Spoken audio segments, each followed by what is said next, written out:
For more than a decade, the library has been leading efforts to digitize the history of Indianapolis and its many organizations and institutions.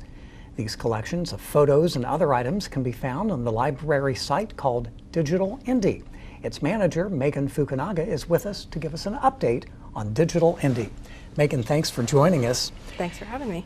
Over the last 10 years, ever since the library first digitized the artifacts of the Children's Museum of Indianapolis, this project has really gained momentum.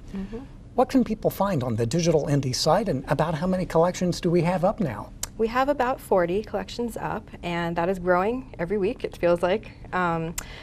Some of the things that you can find are yearbooks from our high school collections. We have about 7 local arts organizations collections up, including Arts for Learning, the Symphonic Choir. The opera will be going up shortly.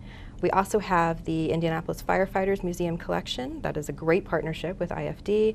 And up and coming that will complement that is the Indianapolis Metropolitan Police Department collection. I know it's hard to specify any particular collections that seem to be real popular, but what over the years have really seemed to gain traction and have made an impact on people and the organizations? Probably the most popular for our patrons, and that can include anybody in the world, is our high school yearbook collections. Those are popular among alumni as well as genealogists, which was surprising to me when I first started. Right. And then the Firefighters collection is always a very popular one as well. Well, at this past library board meeting, you gave an update to library board members on Digital Indy, but also at the meeting there were some very nice testimonials from those representing the fire department and police department on the impact Digital Indy has made on their organizations. Let's take a listen. The Indianapolis Fire Department is a very proud organization filled with a great history and tradition. We are an important part of the story of Indianapolis. The library has helped save that history. We cannot express how grateful we are to the library for the work they have done, not only to help us tell our story, but to share the proud legacy that is your Indianapolis Fire Department. This collection is about your institution that you guys and this board and your predecessors has provided this community.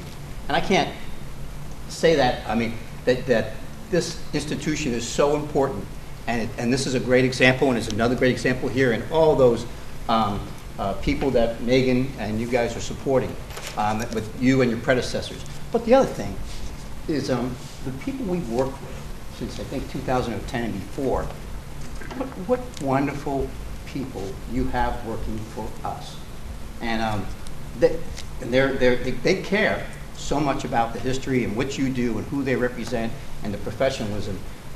Just want to tell you, as a firefighter, as a citizen, as a proponent of this great city that we live in, I want to tell you thanks. That's all. I wouldn't even be here tonight if it hadn't been for your visions and for Meaghan and the digital art collection. And now I'm happy to say that the young officers coming on are going to learn about their tradition with the police department and how we came to be, our faults, our positives. It's all our story, but now we can share it. And I think that's going to be extremely important for an officer to have that pride and integrity of where he's come from, of what that badge is representing, all of us who walked before him, that he needs to carry on and not give up for any of the citizens. Go for it. So that's why I'm here tonight, to thank you. Meaghan, that must give you a tremendous feeling of satisfaction knowing the impact that Digital Indy is having on people. It really does, and we were so thrilled that the IFT chief, that Sergeant Moore, Brian Killalay, and Tom Hannafy were able to make it to the meeting. It was wonderful to hear their remarks and hear how it's been affecting the organizations. Now, as we look toward 2017, what new projects are on the horizon for Digital Indy? I need to look at my list because there are quite a few. So upcoming, we have the International Violin Competition of Indianapolis, the American Pianist Association, the opera. We have some yearbook collections from Lawrence Township and Perry. We have a couple local organizations like Heron Morton Neighborhood Association and the Highland Kessler Civic League, and one that I'm very excited about, we are going to try our hand at oral histories with the Burmese American community, and that will go into our existing collection for the Burmese American Community Institute. And that in itself goes a long way toward meeting one of the library's strategic plans to reach out and connect with diverse populations in our community. It certainly does. Something else you talked about at the library board meeting, a digital Indy coloring book? Yes. If you go on our website and look under other resources, you can download a digital Indy coloring book for free.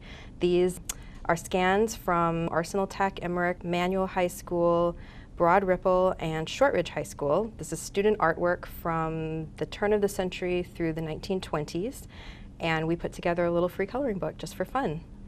Templates will be provided, but people can color in the Absolutely. artworks. Yep, you can go and download a PDF of it. Now that's unique.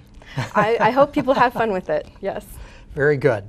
Now, if organizations want to become part of Digital Indy, I'm sure they can contact you, correct? Absolutely. Anybody can contact me directly, or if you go on our website, digitalindy.org, you can look for Suggest a Collection and fill out our form. I'm always happy to hear new suggestions.